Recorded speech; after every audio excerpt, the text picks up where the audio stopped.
Yang ngaco orang lain, kok yang didemo Jokowi, oleh Adian Napitupulu. Yang bicara perpanjangan masa jabatan presiden, bukanlah Jokowi. Tapi ada 3 menteri. Lalu kenapa yang didemo Jokowi, bukan para menteri itu? Ada 3 ketua partai yang bicara perpanjangan masa jabatan presiden. Tapi sekali lagi kenapa yang didemo Jokowi, bukan 3 partai itu? Yang bicara presiden 3 periode itu salah satu lembaga survei, dan salah satu kader partai. Tapi kenapa yang didemo Jokowi, bukan lembaga survei atau kantor partai? Untuk merealisasikan perpanjangan ataupun merubah dari 2 periode menjadi 3 periode. Kewenangannya ada di Senayan, bukan di Istana. Tapi kenapa yang didemo justru Istana, bukan Senayan? Yang mengatakan tidak berminat 3 periode adalah Jokowi.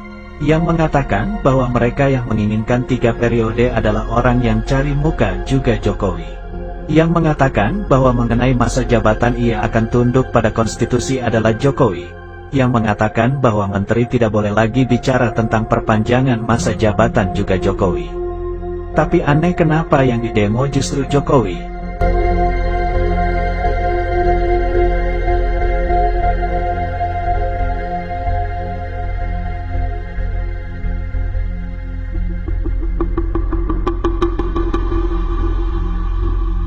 Kalau kita tanya kenapa yang didemo Jokowi, maka kita akan masuk pada ruang perdebatan dengan argumentasi yang tidak jauh dari asumsi terhadap perasaan Jokowi.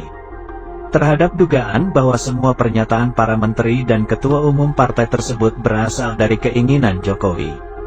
Para insan terpelajar dan intelektual itu kemudian tidak lagi mengkaji apa yang dikatakan tapi menganalisa perasaan, mendiskusikan keinginan dalam hati Jokowi bukan pernyataan yang disampaikan.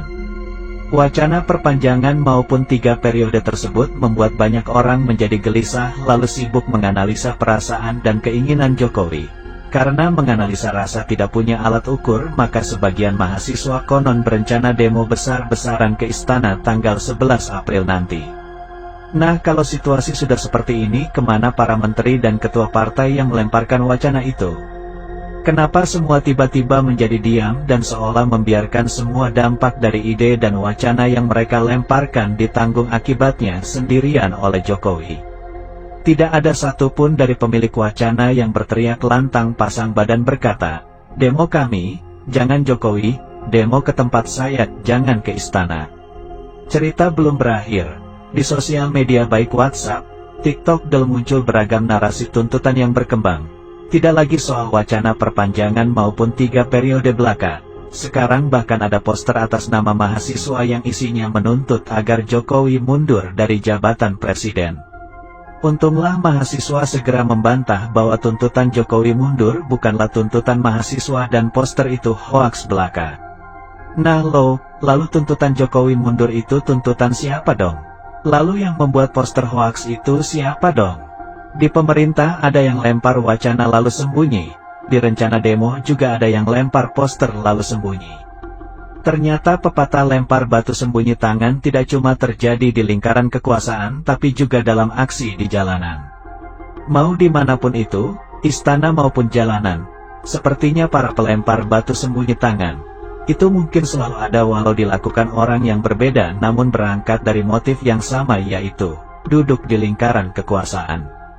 Ada yang ingin kekuasaan melalui perpanjangan masa jabatan, ada juga yang melalui penggulingan kekuasaan. Kalau berangkat dari cerita lempar batu sembunyi tangan, maka tidak presiden tidak juga mahasiswa saat ini jangan-jangan sama-sama sedang menjadi korban klaim. Kalau benar begitu, mungkin ada baiknya Presiden Jokowi dan mahasiswa duduk ngopi bareng di tepi danau Lebakwangi sambil bakar ikan dan main gitar di bawah rembulan. Kopi mungkin tidak menjanjikan apa-apa, tapi semoga bisa membuat kita duduk bersama. Gitar juga tak bisa menyelesaikan masalah, tapi setidaknya bisa membuat kita bernyanyi bersama tentang cinta kita pada Indonesia.